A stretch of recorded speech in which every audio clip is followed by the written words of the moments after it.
सोलापूर महानगरपालिकेच्या सर्वसाधारण सभेत बीओटी प्रकल्पावरून सत्ताधारी आणि विरोधकांमध्ये खडाजंगी होण्याची शक्यता असताना महापौर विनायक कोंड्याल यांनी चर्चेपूर्वी प्रोजेक्टरद्वारे प्रकल्पाचं सविस्तर प्रेझेंटेशन केलं. या प्रकल्पाची कार्यपद्धती, महापालिकेचं आर्थिक हित आणि नागरिकांना होणारे फायदे स्पष्ट केल्यानंतर बीओटी प्रस्तावाला सभागृहानं एकमतानं मंजुरी दिली. आणि मान्यता देत असताना आपला जो शेअर आहे महापालिकेचा आपल्याला या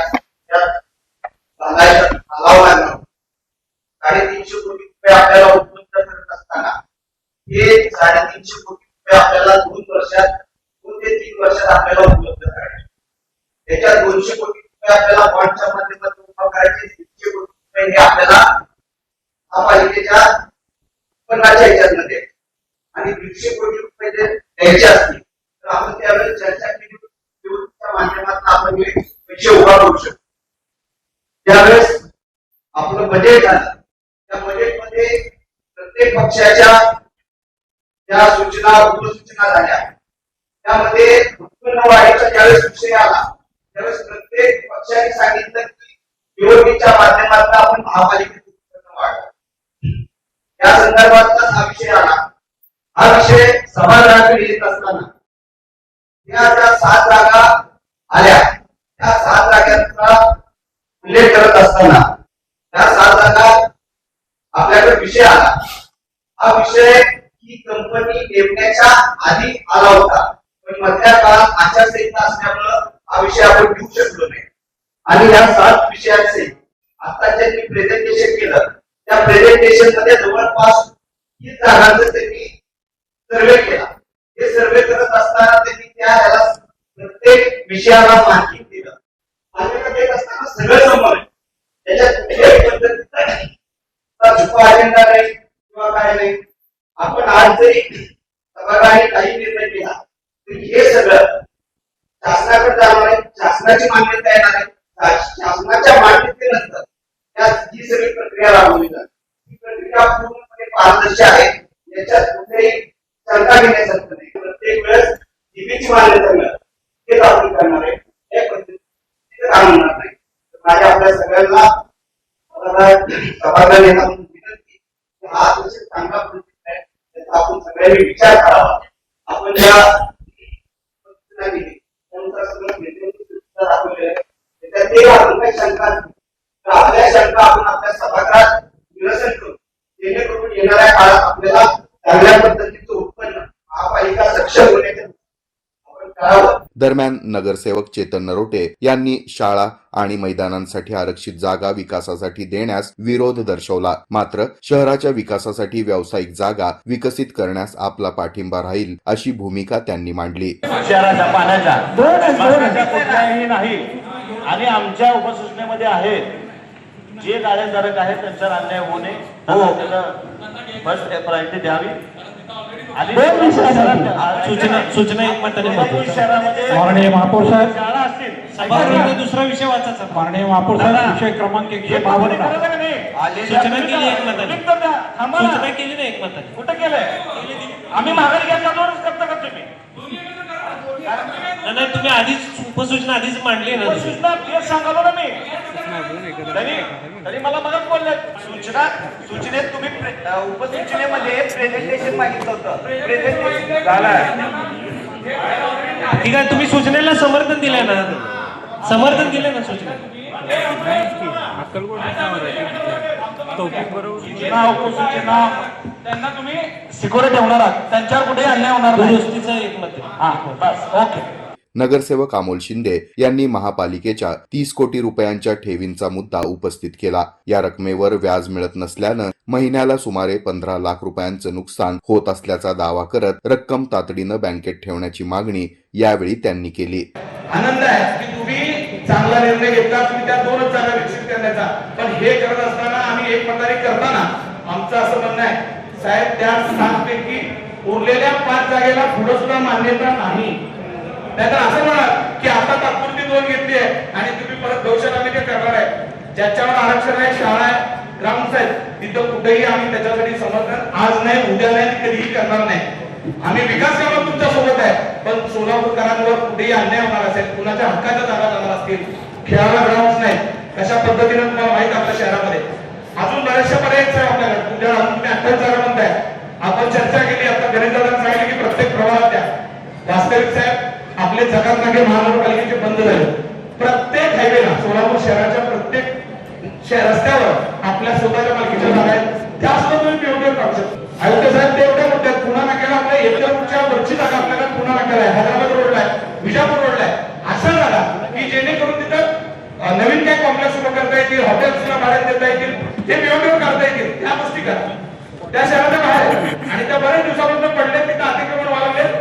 आपल्या जगात नाक्यावर चुकीचे प्रकार झाले. आयुक्त साहेब प्रचंड मोठ्या प्रमाणामध्ये तिथं दारू पिली जाते, कारण तिथे बिल्डिंग बांधलेली आहे. तिथं चुकीच्या पद्धतीने लोक रात्ररात्र बसतात, वेगवेगळ्या पद्धतीने तिथं पोलीस कारवाई सुरू झाले. त्यामुळे अशा जागा आयडेंटिफाय पहिल्या केल्या पाहिजे होत्या की ज्याच्याने सर्वसामान्य नागरिकांवर कुठलाही इम्पॅक्ट होणार नाही आणि महानगरपालिकेच्या आर्थिक ह्याच्यामध्ये भर होईल. अभिनंदन या गोष्टीसाठी आहे की तुम्ही ते विषय बाजूला घेतले, पण सर ह्याच्या पुढच्या काळामध्ये ते आले नाही पाहिजे. सुरुवातीला बोलत असताना खरं आहे, जर हे आंदोलन झालं त्याच्यामुळे शहराची जे विकसित आपल्याकडे येणार आहेत त्यांची मानसिकता बिघडू शकते.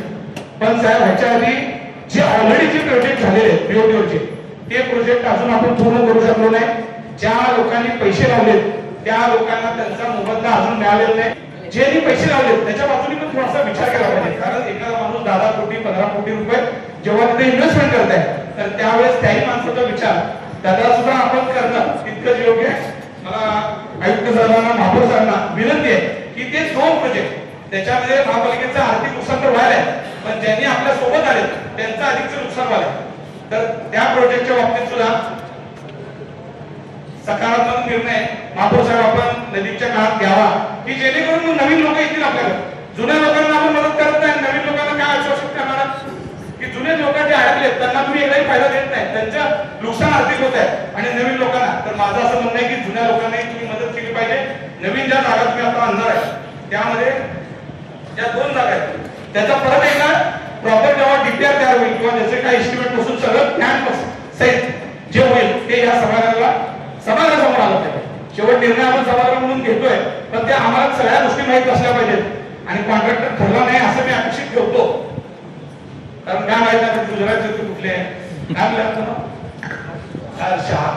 त्यामुळे कॉन्ट्रॅक्टर ठरला नाही असं समजून आपण जाऊ.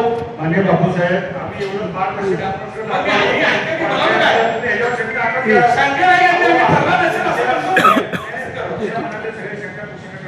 तुम्हाला विश्वासात ठीक आहे. एवढं प्लास्टिक बहुमत असताना तुमच्या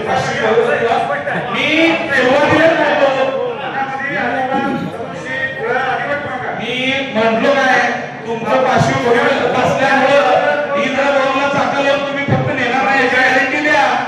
ही सांगतो ना, नाहीतर इंद्रभवनमध्ये पण हत्या करायचं ठरलं तर होऊ शकतेच ना. काय म्हणायला नको, ऐका.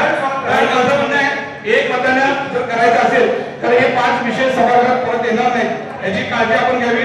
आणि महापौर साहेब अजून अन्य ज्या मी जागा सुचवलेल्या आहेत आणि अजून बरेच सदस्यांना सुद्धा अशा जागा माहीत असतील त्या पीओटीला त्या लोकांसाठी पण माहिती घ्यावी आणि नवीन प्रोजेक्ट करावे तेवढीच करतो. आणि नगरसेवक किसन जाधव, वैभव हत्तुरे, गणेश वानकर आणि शिवानंद पाटील यांनीही प्रकल्पाची माहिती घेऊन शहराच्या विकासासाठी तो उपयुक्त असल्यास पाठिंबा देण्याची भूमिका घेतली. सोलापूर शहराच्या विकासासाठी ते निर्णय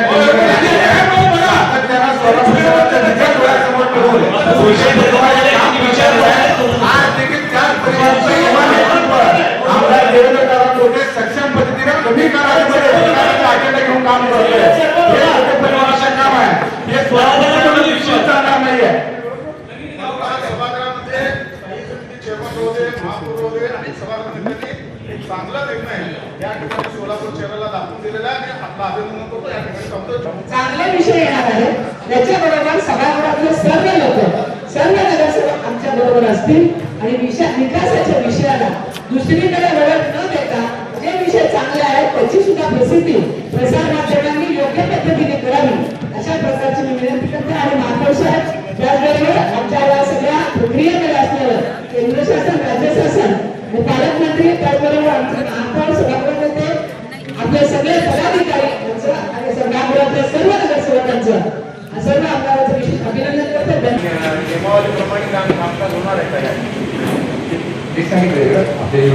त्यांनी जेवढे पण काही त्यामध्ये तुम्ही सांगितलं